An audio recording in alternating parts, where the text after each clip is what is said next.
Hi everyone, welcome back to Alice and the Giant Bookshelf. In today's video, I'm going to be asking myself, is it actually possible to predict a long list for a non-fiction prize? I'm going to be giving it a go. Here are my Women's Prize for Non-Fiction predictions.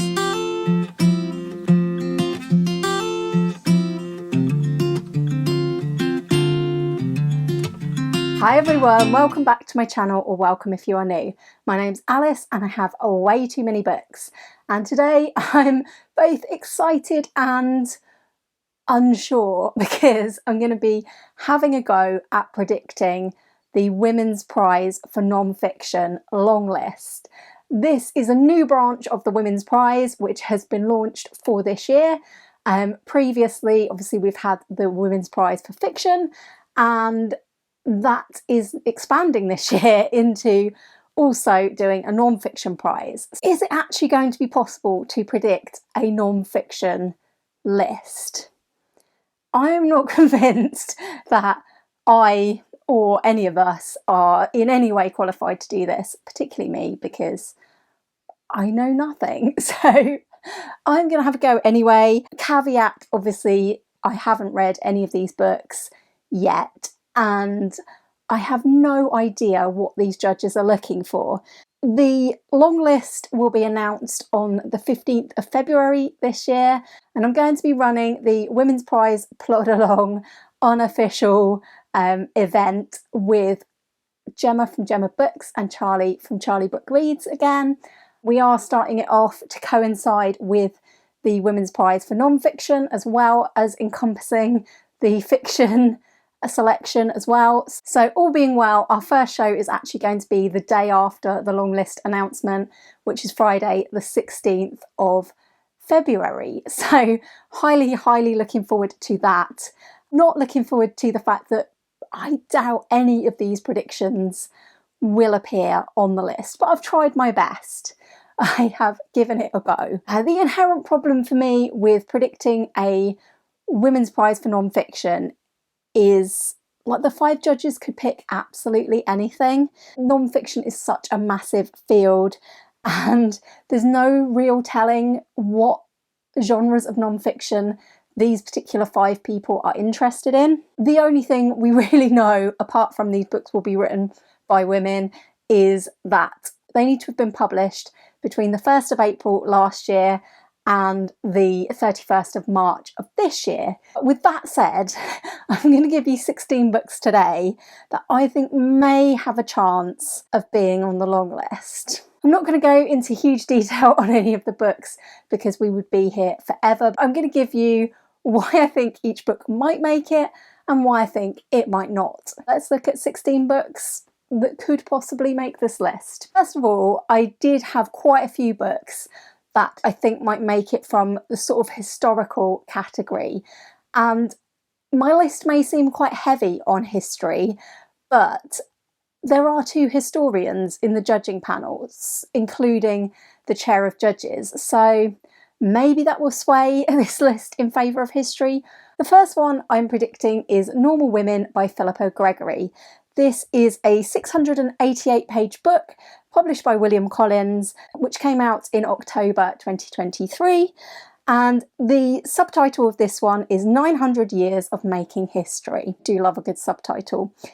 So why do I think that this will make the list? This is feminist non-fiction, and it's looking at, and I quote, the extraordinary roles ordinary women played throughout British history. I don't really see where there will be a history book that would apply more to the Women's Prize. It's about women, and it's about women in history, which could be a topic the judges are interested in. Why might this not make the list? I didn't really have a compelling reason for this one, because I think it will make the list of any of these, possibly. So my only reason was Philippa Gregory is perhaps known a bit more for her historical fiction rather than non-fiction, but who knows.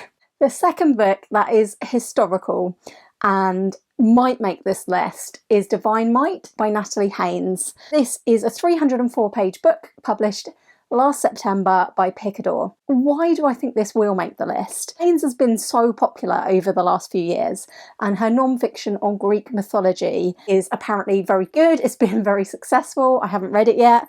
And here she's telling the stories of the Greek goddesses. I do think that this one might be a bit of a shoe-in because Natalie Haynes has been both judge and nominee of the Women's Prize for Fiction, I believe, but maybe her fiction is more popular with the judges than her non-fiction. So coming away from history for a minute, this third book is the book that I also think, along with those first two, are most likely, based on popularity, to be on the list. So this is Doppelganger by Naomi Klein. This is a 416-page book published by Alan Lane in September 2023. The subtitle of this one is A Trip into the Mirror World. And why do I think that this will make it? It's been super popular and it covers a lot of interesting topics, including conspiracy theories and sinister aspects of our current culture. It's not really like anything else on this list. It has been described as deadly serious dark comedy. I don't know if that will sway the judges. I don't know if this will fit a criteria in the list that isn't fulfilled by any other book. Why it won't make the list? Same reasons really. I think it might be simultaneously too popular for the list and maybe a bit too bizarre. So going back briefly to history, if another history book was to make this list, I think it could well be a book by a really famous historian, which is Emperor of Rome by Mary Beard. This is a 512-page book published by Profile Books in September 2023, and the subtitle of this one is Ruling the Ancient World. This one, unlike the other historical books I've named, is not about women in particular. Beard is such a well-respected and famous classicist, and her non-fiction is really highly regarded. And I feel like this prize has been created to reward those non-fiction writers that are women, that are really highly regarded, but maybe don't get as much respect as the men in their field. So that's where I think Mary Beard ticks a box. The reason why I think this might not make the list, aside from the fact I've named too many history books, I have never read Mary Beard, but it could be not quite as accessible as this prize would like, or it could be a little bit too niche. The next book on my list ventures off into more of a scientific field, I think, and that is Eve by Cat Bohannon with the subtitle How the Female Body Drove 200 Million Years of Evolution. So this is 624 pages, published by Hutchinson Heinemann in October 2023, and this won Foyle's non-fiction book of the year. Why do I think this will make the list? Because it's non-fiction, all about women being the origin of our species, how the female body has driven evolution, and I think that may well be a topic that would appeal to the Women's Prize. Why won't it? I do think, again, that this one really might make the list, but it is a chunky book and it could be in-depth science. I haven't read it, so. Next one is also scientific and it's venturing into the field of medicine, and that is Divided by Annabelle Soamimo. This subtitle is Racism, Medicine and Why We Need to Decolonise Healthcare. This is 416 pages, published by Wellcome Collection in October 2023. This one was a finalist for the Orwell Prize. This explores racism and colonialism and how they've shaped medicine and healthcare and science and have led to inequalities in health. I do think that this is a really important topic and that it might therefore appear on the list. Why might it not? I think that this being listed will very much depend on the judge's interest in science and medicine. So the next book is kind of scientific but more environmental, and it's Not the End of the World by Hannah Ritchie. This one has the subtitle How We Can Be the First Generation to Build a Sustainable Planet. And this is 352 pages, published by Chateau and Windus, and that was published in January this year. Why do I think this one will make the list? It's an up-to-the-minute look at climate anxiety, our biggest environmental problems, and what we can do about it. And I think this is such an important ongoing issue that it might be really hard to overlook this book, which is also described as myth-busting and hopeful. Why won't this make the list? I think that although it has proved popular so far, it could be a divisive book, perhaps putting too positive a spin in an area where people think that there is a lot of negativity. It could also be a book in too crowded a field. I'm not sure. Next book I've selected is sort of related to climate change as well. I think this one will be more geographical, and it's called The Quickening by Elizabeth Rush, with the subtitle Creation and Community at the Ends of the Earth. So this is 424 pages, and it was published in September 2023 by Milkweed Editions. Why will this make the list? Well, this documents a voyage to Antarctica to find out more about a mysterious glacier, and it's said to be full of moments of wonder as well as the everyday. This author has been a Pulitzer Prize finalist for a previous work, so is obviously an accomplished writer. I think this one will very much depend on whether any of the judges are interested in this area of non-fiction. Next up, we have a kind of a nature non-fiction, which is Weathering by Ruth Allen. This one comes out right at the end of the eligibility window on the 28th of March. It's 320 pages, and it will be published by Ebury Press. And the subtitle of this one is How the Earth's Deep Wisdom Can Help Us Endure Life's Storms. I think there will be a nature book on the list. I personally really like a nature non-fiction, but this could be the nature book on the list because it combines ancient landscapes and geology with topics of also therapy, grief, and change. So I think that sounds really interesting. Why won't this make the list? It comes out over a month after this list is actually announced, so that might be a little bit of a stretch, even though it is technically in the eligibility window. The next book I've chosen is an essay collection, and I'm not sure whether we will see an essay collection or not. The essay collection I've chosen to include on this list is Quietly Hostile by Samantha Irby, and this is a very different book, I think, to everything else on the list. It's 336 pages. It was published in May 2023 by Faber and Faber. Why do I think this will make the list? It would be really interesting to see an essay collection on this list, and Irby is a massively popular essayist. This might also be a chance to see some funny on the list to highlight that element of non-fiction, the humour element. But I also think that these are the same reasons why it won't make this list. So number one, essay collections may not be considered, and also humour is so subjective that a group of 5 judges just might not agree on this book. The next one is another interesting one, looking at a very currently relevant topic, and it is Monsters by Claire Dederer. This is a 288-page book published by Scepter in May 2023, and the subtitle being A Fan's Dilemma. Why do I think this will make the list is very currently relevant, as it looks at the debate over separating art from artist in the age of cancel culture. This is a topic that may well interest the judges, and certainly does sound like a really interesting read. Why might this not make the list? I think this mainly focuses on problematic and monstrous men, so maybe the Women's Prize will avoid it on that basis. Going into memoir, I think that there are so many memoirs published that there is bound to be at least one memoir-ish book on the list.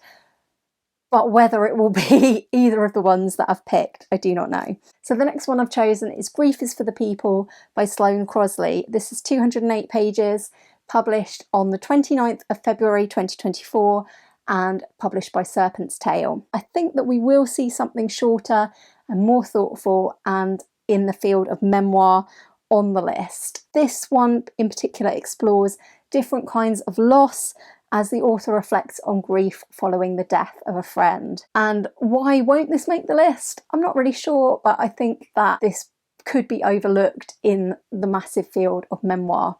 Second memoir I've put on this list is The Chain by Shemaine Suleiman. This has the subtitle of The Relationships That Break Us, The Women Who Rebuild Us. This is 240 pages and will be published by WNN, again right at the end of the eligibility window on the 28th of March 2024. So why will this make the list? It's a memoir about female friendship, trauma, and one man's control over many women, which sounds like a story that on paper the Women's Prize would love, with lots of themes that they might want to highlight. But again, I've put down for the reason why it might not, that it does publish over a month after the long list comes out. Will there be 2 books or even 1 book on this list that are published that late in the game? I do not know. So to round out the list, I've got 3 different books about women, and they are kind of biographical books, I would say. So I'll start with the one that I think is most likely to be on the list, and that is Wifedom by Anna Funder.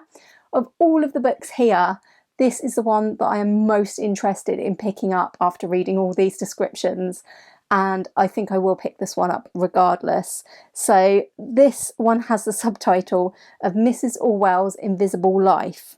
It's 464 pages, published by Viking in August 2023. It's about George Orwell's wife, and it's about how she was also a writer who shaped George Orwell's work and life. It's been described as genre-bending and utterly original, an ode to the work of unsung women everywhere.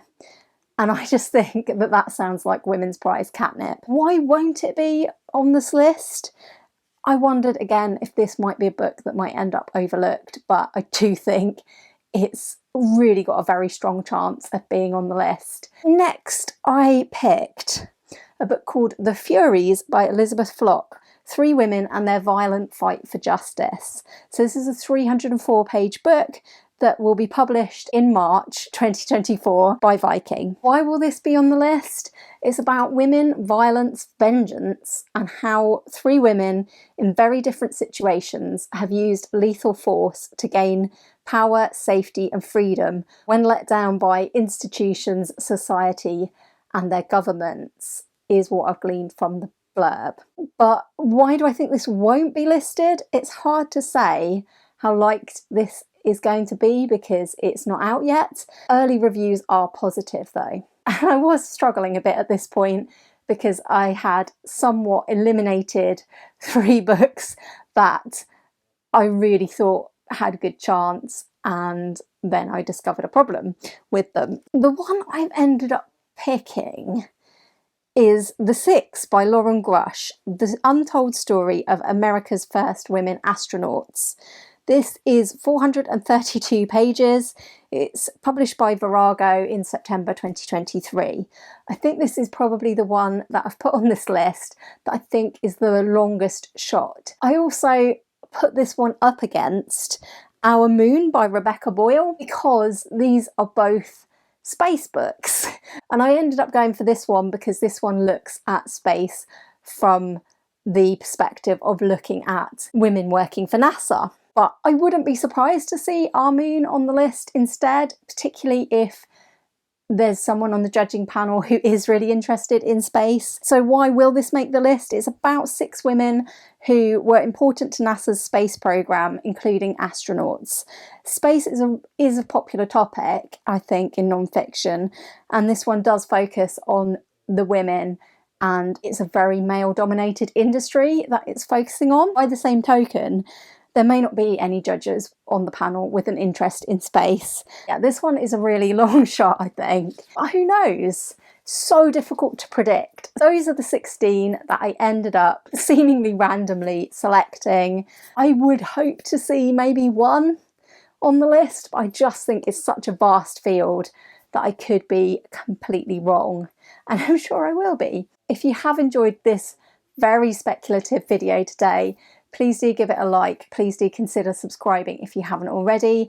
There will be a fair bit of Women's Prize content upcoming, including my predictions for the Women's Prize for Fiction, and of course there will be all of the Plodalong content coming. As I said, we'll be live on the 16th to talk about what actually appears on this long list, and that will be over on Gemma's channel, Gemma Books. I'd love to hear from you in the comments.